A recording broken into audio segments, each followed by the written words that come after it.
बताइए सर, आज जो ऐसा है जी। 7 दिसंबर को दिल्ली में एक all India backward class federation का कार्यक्रम किया जा रहा है, जिसमें है ना पूरे भारत के पिछड़े वर्गों के SC ST OBC SC BC के लीडर्स, कम्युनिटी ऑर्गेनाइजेशन, जो हमारे देश की 87% आबादी को रिप्रेजेंट करते हैं, वो लोग इकट्ठा, उनके जो नुमाइंदे हैं, पॉलिटिकल लीडर हैं, वो इकट्ठा हो रहे हैं। क्योंकि जब से देश आजाद हुआ है तब से इन वर्गों के साथ, जो कि बाबा साहब भीमराव अंबेडकर ने संविधान में एक प्रावधान किया था, इनको रिप्रेजेंटेशन रिजर्वेशन देने की जो बात की थी, आज तक भी वो पूरी तरीके से लागू नहीं हो पा रही है। और हमारी फेडरेशन की ये मांग है, जिसमें हमारे जो कि चीफ जस्टिस रिटायर्ड है जस्टिस V ईश्वरिया जी, जो कि इस फेडरेशन के राष्ट्रीय चेयरमैन है, हमारे हंसराज जी हैं जो राष्ट्रीय कार्यकारी अध्यक्ष हैं, मंडल जी हैं, और जो पूरे देश के लोग इसमें जुड़े हुए हैं, और हर प्रदेश के अंदर हमारी ये फेडरेशन काम कर रही है, और पूरे भारत से, सब प्रदेशों से वहाँ लोग पहुँच रहे हैं। और हमारी वहाँ मांग रहेगी उस रिप्रेजेंटेशन और इस जो कि सोशल जस्टिस समिट मीटिंग में हमारी ये मांग रहेगी कि इन लोगों को, जो कि 80% आबादी के लोग हैं, इनको इनकी आबादी के हिसाब से इनको हिस्सेदारी मिलनी चाहिए, चाहे वो राजनीतिक हो, चाहे वो किसी भी रूप में हो, लोकल बॉडीज में है। क्योंकि कुछ जगह तो हमें कुछ रिजर्वेशन मिल रहा है, परंतु जितनी हमारी आबादी है उसके अकॉर्डिंग हमें रिजर्वेशन नहीं मिल रहा है। उसकी ये मांग वहाँ रखी जाएगी, और उसमें और भी बहुत सारे मुद्दे हैं, जिनसे कि मैं अगर आपको बताऊं कि 2021 में जातीय जनगणना होनी थी, और वो अब बीजेपी सरकार ने करवाने की जो अनाउंसमेंट की है, 2026 में होनी जा रही है, उसमें भी हमारी एक ये मांग उसमें पुरजोर उठेगी, और हम कर रहे हैं, लगातार करते भी रहे हैं कि ये जो जाति जनगणना हो, ये केवल जाति जनगणना नहीं होनी चाहिए। इसमें सभी वर्गों की, सभी जातियों की, सभी समुदायों की आर्थिक, सामाजिक, शैक्षणिक, राजनीतिक, और उनके पास क्या संसाधन है, किस तरह से वो रहने का उनका जीवन है, कैसे वो जीवन यापन कर रहे हैं, कैसे मकानों में वो पढ़ रहे हैं,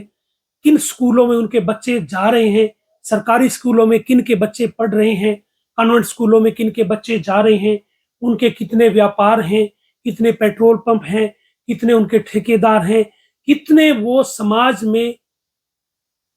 चाहे वो सर्विस की बात हो, चाहे अन्य किसी तरह की कोई बात हो, उसमें उनकी भागीदारी कितनी है।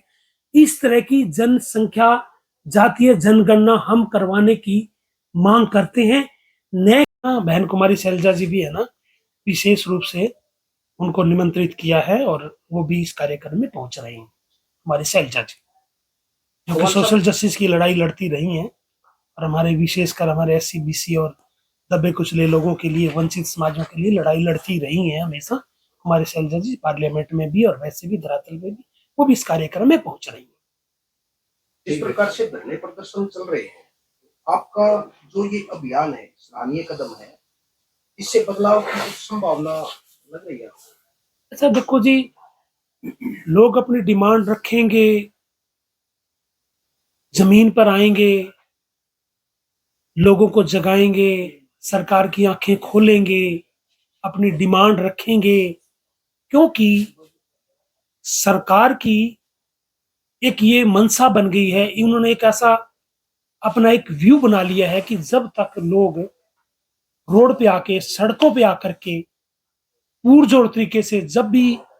कोई मांग नहीं करेंगे, तो वो मांग पूरी करने वाले नहीं है। ये एक आम, मतलब सरकार की प्रवृत्ति बन गई है